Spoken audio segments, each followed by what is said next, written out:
첫 유럽 여행을 가게 되면 아무래도 런던, 로마와 함께 빼놓을 수 없는 도시가 있죠. 바로 프랑스의 파리. 파리는 문화적으로나 예술적으로나 언제나 강성했던 서유럽의 중심에 위치한 덕에 교과서에서나 보던 여러 그림과 조각상뿐만 아니라 유럽 느낌 물씬 나는 건물들 역시 어디서나 쉽게 볼 수 있습니다. 또 위인전집에서 보던 인물들의 무덤이나 여러 랜드마크는 덤이죠. 이렇게 둘러볼 것이 많은 파리, 어디서부터 어떻게 여행하는 것이 좋을까요? 지금부터 파리 여행 가이드 시작합니다. 파리 역시 여느 유럽과 같이 계절 간 일조량 차이가 극명합니다. 그렇다 보니 보통 4월에서 11월은 서머타임이 적용되기도 하죠. 서머타임이 적용되는 기간 동안은 밤 8시가 되어도 한국의 낮 4시 정도로 밝기 때문에 아무래도 파리 여행을 고민 중이시라면 서머타임이 적용되는 기간에 방문을 계획하시는 것이 낮에 파리를 즐기기 더 수월하실 겁니다. 또 여행객 입장에서는 힘들게 시간 내서 왔는데 혹시 비가 오면 어떡하지? 라고 걱정할 수밖에 없는데요. 파리는 내륙 지역이다 보니 연간 강수량이 크게 많지 않아 하루 종일 비가 오는 경우는 드물어 여행에 비 소식이 있더라도 크게 걱정하실 필요는 없습니다. 파리에는 역사적인 명소나 세계적인 랜드마크가 워낙 많기 때문에 이번 편에서 소개해드릴 방문지 역시 무척 많은데요. 주요 방문지를 소개해드리자면 판테온, 릭삼부르 공원, 노트르담 성당, 루브르 박물관, 오르세 미술관, 앵발리드, 몽마르트 언덕, 사크레케르 대성당, 사랑의 벽, 프렌땅 백화점, 라파에트 백화점, 띨르리 공원, 콩코드 광장, 샹젤리제 거리, 개선문, 에펠탑, 트로카데로 정원, 그리고 바토무슈가 있습니다. 정말 많죠? 이렇게 많은 방문지가 있다 하더라도 대부분은 파리 시내 지역에 밀집해 있기 때문에 사실상 도보로 여행하더라도 큰 무리가 없다는 점 역시 파리 여행의 장점입니다. 물론 프랭땅 백화점, 라파에트 백화점과 몽마르트 언덕은 생강 인근 지역에 모여지는 않기 때문에 이동이 다소 불편하긴 하지만요. 그럼에도 수월한 여행을 위하여 파리 시내 각 지역의 여행 구역을 나눠본다면 에펠탑 인근 지역, 판테온 인근 지역, 샹젤리제 인근 지역, 그리고 파리 북쪽 지역 정도로 나눌 수 있겠습니다. 파리를 대표하는 랜드마크 하면 가장 먼저 떠오르는 것은 역시 에펠탑이죠. 1889년에 완공된 높이 300m의 에펠탑은 이미 수백 미터의 마천루들이 많은 현대인들이 보기에는 그다지 높은 구조물은 아니지만 실제로 에펠탑 밑에서 에펠탑을 바라보면 이거 정말 생각보다 크네 싶을 정도로 규모가 상당합니다. 또 파리 시내엔 높은 건물이 없어 어떤 건물이든 옥상에 올라가기만 하면 멀리서도 에펠탑을 쉽게 볼 수 있기 때문에 랜드마크인 이유가 쉽게 납득이 가기도 하죠. 낮에 볼 수 있는 다소 빛바랜 금빛 에펠탑 도 물론 멋있지만 아무래도 수많은 조명이 켜진 화려한 밤의 에펠탑도 무척 아름다운데요. 특히나 꼭대기에서 강한 조명이 360도 돌아가는 모습은 왠지 스팀펑크적인 느낌이 나기도 합니다. 또 당연한 이야기지만 에펠탑 밑에서는 에펠탑의 모습을 감상하기가 어려운데요. 그렇다 보니 에펠탑의 전체 모습을 보기 위해서는 보통 마르스 광장이나 트로카데로 정원을 방문하곤 합니다. 하지만 요즘은 2024년 파리 올림픽 준비로 인해 마르스 광장에 스테디움이 건설 중이라 마르스 광장에서는 에펠탑을 보기 어려워 트로카데로 정원을 방문하시는 것을 추천드립니다. 트로카데로 정원과 에펠탑은 센강을 사이에 두고 서로 마주보고 있을 뿐만 아니라 중간에 에펠탑 뷰를 가리는 건물이 하나도 없기 때문에 에펠탑 뷰 맛집으로 유명합니다. 그렇다 보니 관광객이 워낙 많아 자리 잡고 사진을 찍는 것은 쉽지 않은데요. 그래도 파리 온 김에 에펠탑 뷰 사진 하나쯤은 이곳에서 건져야겠죠? 또 낭만적인 도시 파리답게 트로카데로 광장 곳곳의 구조물에는 사랑을 약속하는 자물쇠가 달려있어 구경하는 재미가 있었네요. 트로카데로 정원 말고도 에펠탑 야경 감상을 위해 꼭 들러야 하는 곳이 있는데요. 바로 바토무슈입니다. 바토무슈는 센강을 가로지르는 관광용 보트로 에펠탑 인근에서 운행을 시작하여 오르세 미술관, 노트르담 성당을 지나 파리 동쪽을 둘러본 뒤 에펠탑 인근 지역으로 돌아오기 때문에 센강 인근에 위치한 파리의 여러 관광지를 볼 수 있는데요. 센강에서 배를 타고 보는 에펠탑, 상상만 해도 로맨틱하지 않나요? 중간중간 보이는 강 위의 멋진 다리나 파리의 노을 역시 바토무슈를 타봐야 하는 이유 중 하나입니다. 에펠탑 인근 지역의 마지막 주요 방문지는 바로 앵발리드입니다. 앵발리드는 프랑스 국군 박물관이지만 정작 앵발리드가 유명한 이유는 아무래도 나폴레옹의 안장지이기 때문일 겁니다. 실제로 건물 내부에 들어가 보면 중앙에 뻥 뚫린 구멍 사이로 나폴레옹의 관이 안장되어 있는데요. 건물 내부 양식 역시 무척 화려하여 당시 권력이 얼마나 컸을지 가늠이 안 될 정도입니다. 물론 나폴레옹의 관을 보기 위해 방문하게 되는 곳은 맞지만 그 외 국군박물관 자체만으로도 방문할 만한 가치는 충분한데요. 세계 2차 대전 시절의 유니폼과 같은 다양한 전시품부터 중세시대를 거쳐 심지어 땡석기까지 엄청나게 넓은 범위에 걸친 국군의 역사가 전시되어 있습니다. 물론 제국주의 시대의 이름을 떨친 프랑스답게 도저히 프랑스의 것이라고는 볼 수 없는 약탈품도 많았지만요.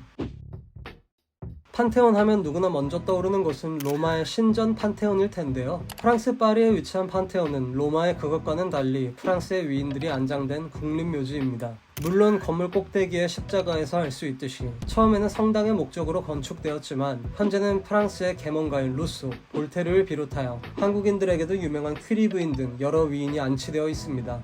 건물 1층에는 무척 화려한 벽화와 더불어 여러 상징적인 동상이 위치하고 있지만 아무래도 판테온 1층에서 가장 유명한 것은 지구의 자전을 증명했던 푸코의 진자일 겁니다. 긴 길이의 진자 운동을 통하여 지구의 자전을 최초로 증명했던 실험이 지구의 자전이라는 개념을 반대했던 성당에서 거행되었다는 사실이 한편으로는 신기하기도 합니다. 그렇게 1층을 둘러본 뒤 지하로 내려가면 넓은 복도를 따라 위인들이 안장된 것을 볼 수 있는데요. 사실 프랑스의 계몽가나 근대 정치인에 대해서 한국인의 입장에서는 다소 생소하다 보니 재밌게 둘러보기는 다소 어려웠습니다. 판테온에서 나오면 바로 앞에 큰 대로가 쭉 뻗어 있는데요. 이 대로를 따라 약 5분간 이동하면 파리에서 가장 오래된 정원인 릭상부르 정원을 만날 수 있습니다. 12세기 타일 공장으로 지어진 건물과 부지가 시간이 지나며 정원으로 바뀐 것인데요. 정원에는 옛 왕실의 거주지로 사용되었던 릭상부르 궁, 그리고 궁과 바로 마주보고 있는 연못이 있어 왠지 평화로운 분위기가 물씬 느껴집니다. 또 잠시 앉아 쉴 수 있는 의자도 많다 보니 여행객뿐만 아니라 파리 시민도 많이 방문하여 언제나 북적이는 공원인 릭상부르 공원 역시 잠시 방문하여 쉬었다 가기 좋았습니다. 릭상부르 공원에서 생강 방향으로 다시 약 5분간 도보로 이동하면 고딕 양식 건물의 대표격인 노트르담 대성당을 볼 수 있습니다. 하지만 2019년 성당의 첨탑에서 발생했던 화재로 인하여 2024년 현재까지도 여전히 보수 중이기 때문에 관광객이 내부로 출입할 수는 없지만 이곳 역시 파리의 여러 랜드마크 중 하나이기 때문에 항상 관광객들로 북적입니다. 제 기준에선 바토무슈에서 보던 뷰가 더 멋있기도 했었네요.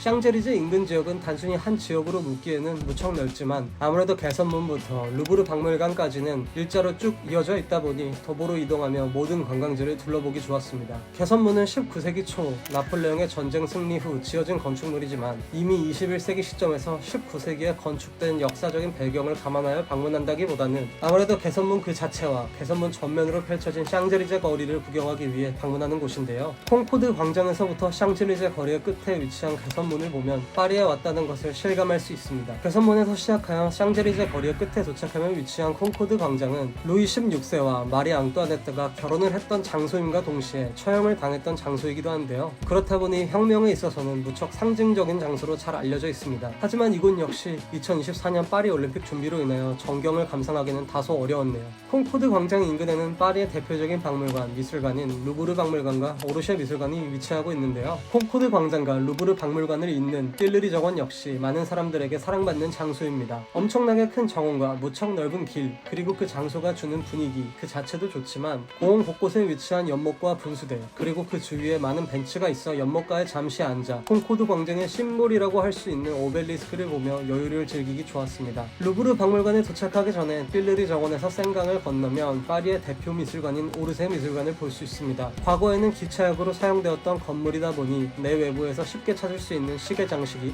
오르세 미술관의 트레이드 마크죠. 내부 천장은 유리로 장식되어 있다 보니 날이 밝을수록 미술관이 더 멋져 보입니다. 1층과 2층은 자유여신상의 초안인 동상부터 여러 조각상, 18에서 19세기의 그림들, 그리고 특별 전시관으로 구성되어 있습니다. 특히나 최고층에서는 고흐, 마네, 모네와 같은 작가들의 교과서에서나 봐왔던 작품들이 전시되어 있어 둘러보기 좋았습니다. 이 중에서 고흐의 작품에 전시된 방은 정말 인산인해였네요. 관람을 마칠 즈음이 되면 오르쉐 미술관의 트레이드마크인 시계에서 생강과 띨르리 정원을 배경으로 사진을 찍을 수 있는데요. 물론 트레이드마크인 만큼 그 배경이 멋지긴 하지만 줄이 워낙 길다는 점은 참고하셔야 됩니다. 오르쉐 미술관의 바로 맞은편에 위치한 루브르 박물관의 경우는 파리 3대 박물관 중 대장격으로 인정받는 만큼 소장품이 워낙 다양한데요. 유명한 소장품으로는 비너스상, 함무라비 법전, 니케상, 그리고 모나리자 등이 있지만 워낙 큰 규모 덕에 일주일 동안 관람하더라도 다 보기 어렵다는 말이 있어 관람하러 가는 발이 쉽게 떨어지지 않는 건 사실이죠. 그래도 루브르 박물관 전면에 위치한 유리 피라미드나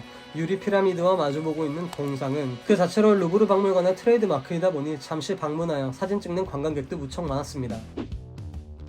파리 시내 전경을 무료로 볼 수 있는 곳을 꼽자면 아무래도 라파에트 백화점과 몽마르트 언덕, 이 두 곳을 추천드릴 수 있습니다. 모두 생강 인근에 위치하고 있지 않다 보니 별도로 동선을 짜야 하는 불편함은 있지만 또 그만큼 둘러볼 거리가 있어 시간 내어 방문해보시는 것을 추천드립니다. 먼저 먼 쪽에 위치한 몽마르트 언덕의 경우는 파리의 여느 역사적인 장소들과 같이 혁명의 역사를 가지고 있는 장소이긴 하지만 사실 역사적인 이유보다는 언덕에서 조망할 수 있는 파리 시내의 전경과 주변의 예술가의 거리를 구경하기 위해 방문하는 곳이죠. 뿐만 아니라 언덕 꼭대기에 위치하고 있는 사크레케르 대성당 역시 몽마르트 언덕을 방문해야 할 이유 중 하나죠. 외부에서 볼 수 있는 무척 이국적인 돔 구조의 천장도 멋지지만 내부의 스테인드 글라스나 벽 장식 역시 둘러보기 좋았네요. 몽마르트 언덕 주변으로 펼쳐진 예술가의 거리에서는 그림을 그려주기도 하고 노래를 부르기도 하고 왠지 신나는 분위기에 둘러보기 좋았습니다. 특히나 넷플릭스 시리즈 중 에밀리 파리에 가다 시리즈의 배경이 바로 이 몽마르트 언덕 인근의 예술가의 거리이기 때문에 인파가 무척 많아졌습니다. 파리의 전경을 몽마르트 언덕보다 더 가까운 거리에서 볼 수 있는 곳은 바로